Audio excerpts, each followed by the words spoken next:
Hey guys, welcome to another movie review. I know I haven't done one in a while. I think, yeah, I did my last two on two Ed Wood movies, Plane Night from Outer Space and Glen or Glenda. But today I'm going to review another sequel, which may be one of my favorite Friday the 13th films.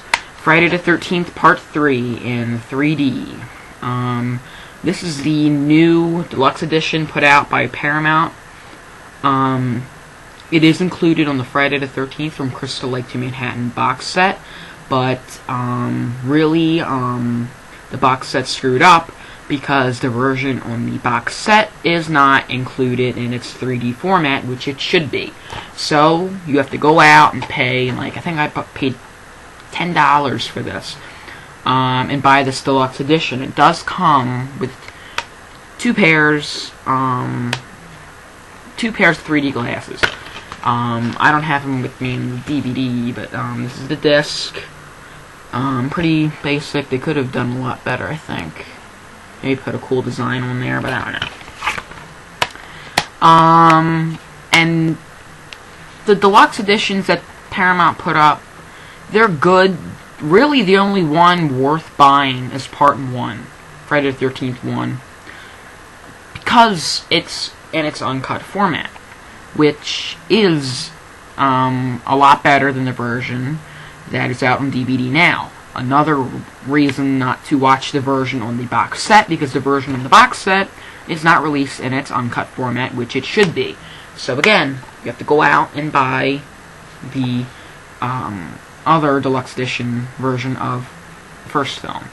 So mainly, the box set's good for the other sequels. So, I would recommend it. But Friday the 13th Part 3 in 3D. What it's about a group of kids heading up to a house on Camp Crystal Lake, and they ignore the previous, killings at Camp Crystal Lake, and they just head up there, and Jason's there, alive and well, pissed off. And he's picking them off one by one, and that's basically it. And at the end, there's this big climactic showdown between the lead girl, played by Dana Kimmel, and Jason. So that's basically it. Really, these films don't have that much plot to them, because, they're slasher films. They're not really going to have that much to talk about and that much to go in depth about. One thing I can say, though, is the 3D is great. I have, my eyes really, the 3D really doesn't work well because my eyes are really screwed up without the glasses, so, it doesn't look that good, but really the only 3D effect I think was, worth mentioning was the, eyeball. Jason's crushing this one guy's head and his eyeball pops out. That was pretty good. I could see that, and it landed, right here in front of my face, so it was pretty good. This is one of the first 3D movies of its kind, the first horror movie in 3D. After this, Jaws 3D would come, which I did like Jaws 3D. I don't think they released a 3D version of that film. Universal should really get on it and release a 3D version of that film, because I would really like to see that in 3D. That I think would be pretty cool. I only have the 2D, two-dimensional VHS and DVD, but. And the kills in this movie are pretty good, too. I already mentioned the eyeball. There's this one scene where Jason shoots a spear gun through this one girl's eye. There's another scene where a girl gets the machete through her chest. There's another one which I think is pretty cool. This guy's doing a handstand, and Jason chops him in half from the groin down to his head, which is very kind of, because, if you're cutting through the groin, you're gonna, you guys probably already know where I'm going with this. It's pretty cool. And the MPAA, as far as I know, left most of this film uncut, which was pretty good. I mean, some of it was cut out, but really not that much, because you see pretty much everything. Not really. Some of these movies are cut down so much you barely see any of the blood. But here you see most of the blood. So that's pretty good. Dana Kimmel did a good job as the lead girl. You really kind of cared if she lived or died, which you don't really... I mean, you do, but you don't really care about that much, you know, in Friday the 13th movies, if people live or die. Really, the main attraction is Jason, now played here by Richard Brooker. He did a good job. I prefer, my personal choice, I like Jason before he turns into a zombie in Part 6. I think he's a little bit more scarier here because, you know, he's able to get around a little bit quicker. He runs here, which is pretty good. I think he's a little bit more scarier while he's human because he's able to move around. He can run, which is pretty cool.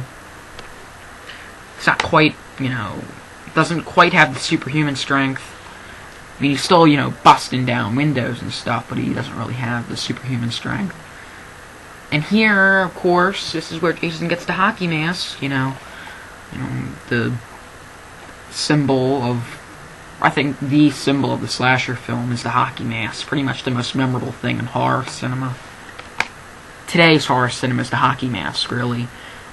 Even if you're not really into hockey, you look at the hockey mask and say, hey, that's Jason, you know. You don't even have to think twice. That's, hey, you know, you're Jason and stuff like that. So, and the characters are pretty good. Like I already said, Dana Kimmel did a good job as the lead girl. I always remember Shelley, the prankster, who's responsible for Jason getting the hockey mask. And, Steve Miner also incorporated, the use of the biker characters, which I thought were pretty good. All of them die. Well, one of them doesn't, and he comes back and tries to save the girl, but... And, Steve Miner, by the way, did a good job directing this. He also directed Part 2, Friday the 13th Part 2. He was assistant. I don't know. He was, along with Sean Cunningham and Wes Craven, he also collaborated on Last House on the Left back in 1972, I'm sorry. So he's got a pretty good genre appeal. So, check out some of his movies. I did like Friday the 13th Part 2 as well, but...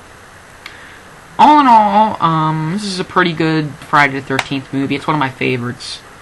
Oh, how can you forget the music? The trippy music, which is friggin' cool. That,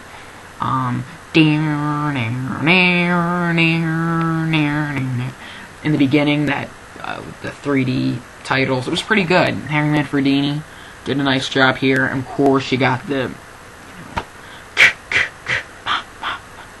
which now, it's not it's Harry Manfredini confirms that on the special features on the box set. I gotta admit, I thought it was too, but now it's... I think we're supposed to be saying kill, kill, kill, mom, ma, ma, ma, but it echoed back, which is probably one of the best sounds in horror history, really, that you just, whenever you hear that, you know, shit's about to hit the fan, so it's a pretty good sound effect. All in all, if, you want some fun, you want some gore, you know, pop in Friday the 13th Part 3 in 3D. Doesn't require seeing the first movie. I mean, if you don't know who Jason is, really get filled in here. Check it out. It's a fun ride. You know, you got your dose of the gore, you got your dose of the stupid teenagers, the nudity, you got Jason.